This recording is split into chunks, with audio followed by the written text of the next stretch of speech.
Hello students, welcome to KP classes. This is me Samriddhi Naulakha. So as you know कि CUET exam is the gateway to your dream college and इसी सपने को पूरा करने के लिए we at KP classes have come up with our Udaan batch, जिसमें आप अपने सारे ही डोमेन्स, जी हाँ, ह्यूमैनिटीज के सारे ही domains, history, political science, sociology, geography, physical education, psychology, सारे ही domains along with general test and language हमारे साथ मिलके रिवाइज कर सकते हैं, कंप्लीट कर सकते हैं, अपने प्रिपरेशन को 2x स्पीड से बूस्ट कर सकते हैं और अपने ड्रीम कॉलेज में एडमिशन ले सकते हैं। This course is available with in 4999। So with in 4999 आप अपने सारे डोमेन्स कवर कर सकते हैं, अपनी CUET की प्रिपरेशन को बूस्ट कर सकते हैं।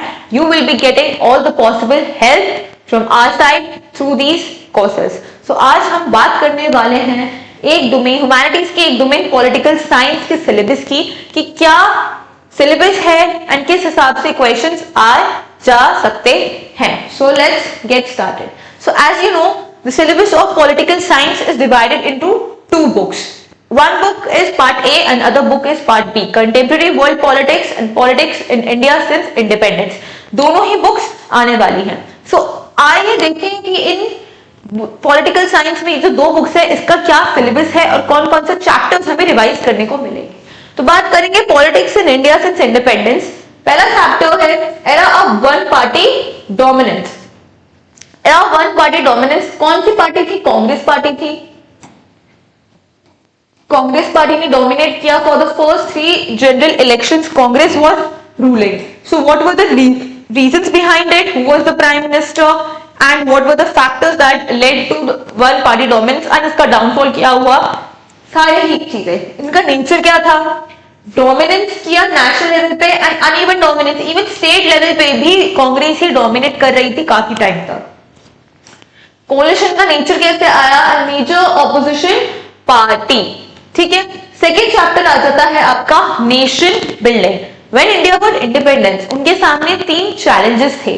पहला चैलेंज ये था कि इंटीग्रेट करना है भाई, स्टेट्स को और प्रिंसली स्टेट्स को मिला के इंडियन यूनियन का फॉर्म करना है।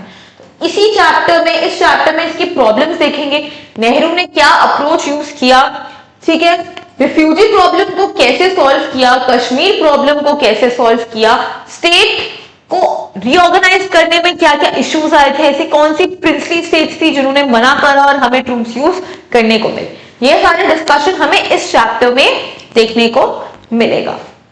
Next chapter politics of plan development. Second major challenge आ जाता है हमारा, थर्ड मेजर चैलेंज आ जाता है हमारा क्या, कि economic development, welfare of the people करना है। अब नेशन बिल्डिंग हो गया, डेमोक्रेसी एस्टैब्लिश हो गई, अब उस जनता के लिए हमें वेलफेयर करना है। इस चैप्टर में यही है कि वेलफेयर करने के लिए what was the planning we did. So 5-year plan के बारे में पढ़ेंगे, स्टेट का सेक्टर पढ़ेंगे, इकोनॉमिक इंटरेस्ट का राइज कैसे हुआ, उस टाइम पे प्रॉब्लम्स क्या थी, and how green revolution came into being and उसके कुछ फॉल आउट्स, उसके चैलेंजेस क्या थे। नेक्स्ट चैप्टर आ जाता है, ये तो हो गई इंडिया की बात, तो अब इंडिया के बाहर की कंट्रीज के साथ भी कुछ रिलेशंस तो होंगे ही।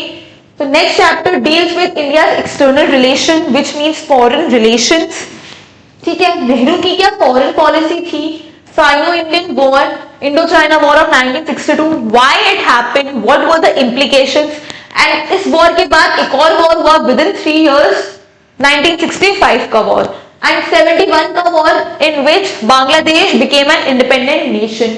इंडिया का न्यूक्लियर प्रोग्राम क्यों लॉन्च हुआ, and what were the shifting alliances in the world politics as well.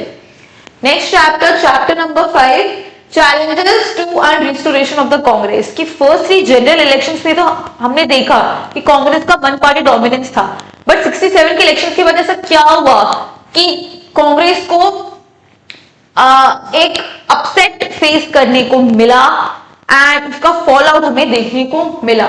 तो कांग्रेस में स्प्लिट आया, but still it managed to win in 71 elections and Indira Gandhi's approach of गरीबी हटाओ कैसे हेल्प करा कांग्रेस को वापस लाइन पे लाने के लिए।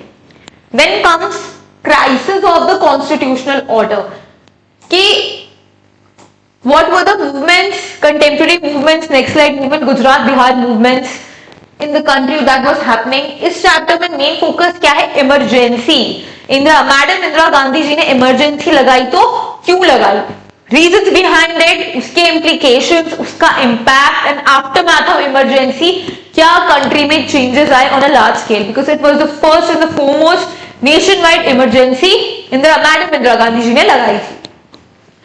एंड आफ्टर दैट क्या हुआ? 77 के इलेक्शंस में जनता पार्टी का फॉर्मेशन कैसे हुआ, कोलिशन गवर्नमेंट का क्या हुआ, एंड तब अवेयरनेस भी आई थी regarding the civil liberties and fundamental rights of the citizens.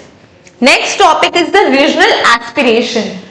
Regional aspiration in conflicts. As regional parties, states में कहीं ना कहीं एक रीजनल ऑटोनॉमी की फीलिंग आई, जिसकी वजह से they started demanding separatism and they demanded more autonomy. तो इस चैप्टर में हम वही पढ़ेंगे with special focus on Kashmir issue, Punjab crisis and focus on the northeast part of the India.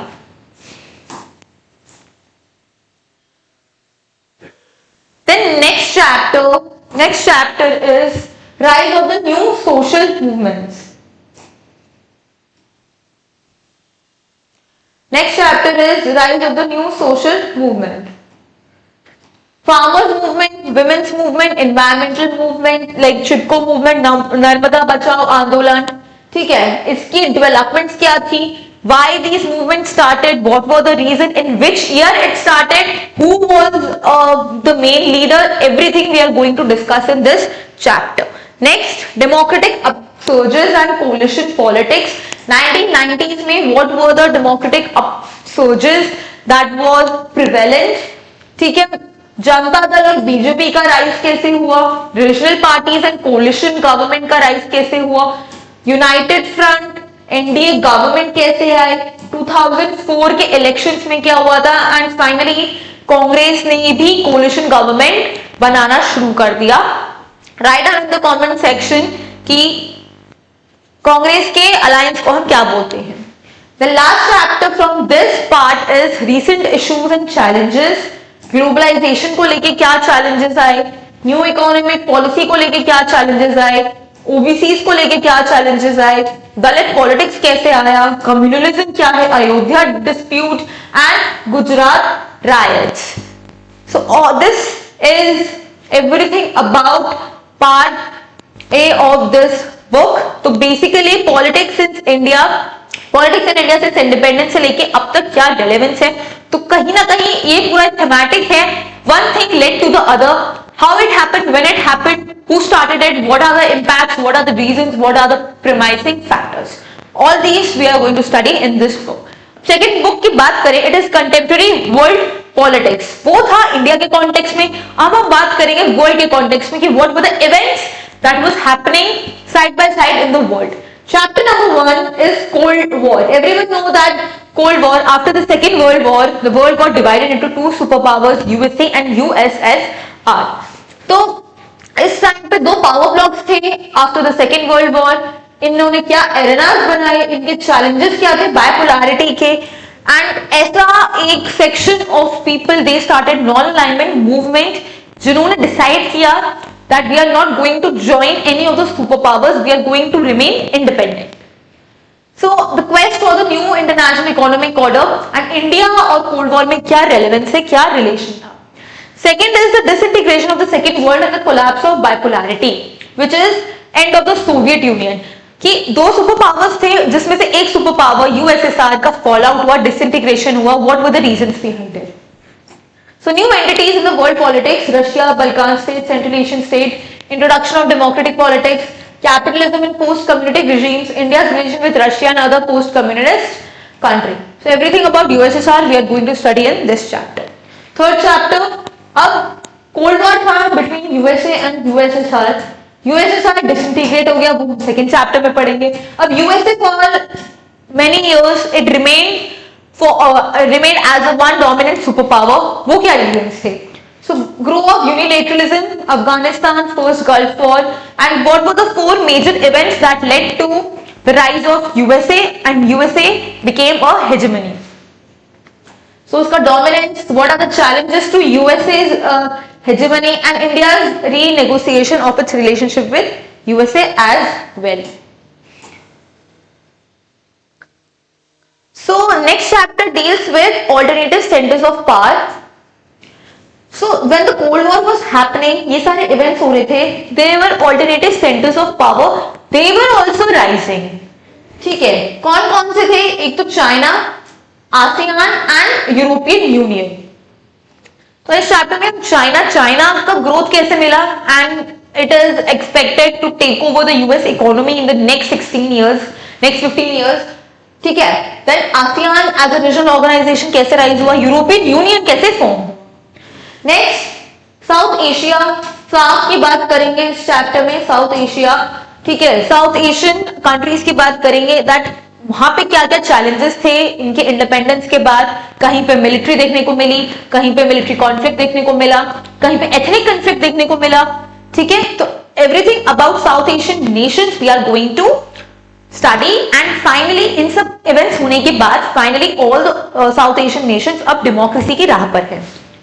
Then international organisation in the unipolar world, specially we are focusing on UN, United Nations के बारे में हम इस chapter में पढ़ने वाले हैं.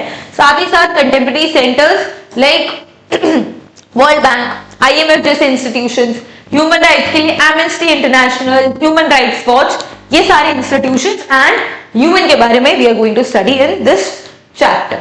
Then security in the contemporary world.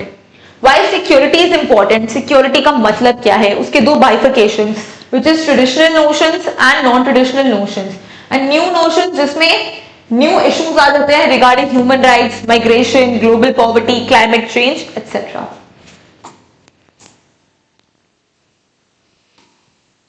Then environment and natural resources, environment movement globally की बात कर रहे हैं. पिछली बुक में हमने इंडियन कॉन्टेक्स्ट में बात करी थी, यहाँ पे हम environment movement and environment as holistic globally बात कर रहे हैं, इंटरनेशनली बात कर रहे हैं.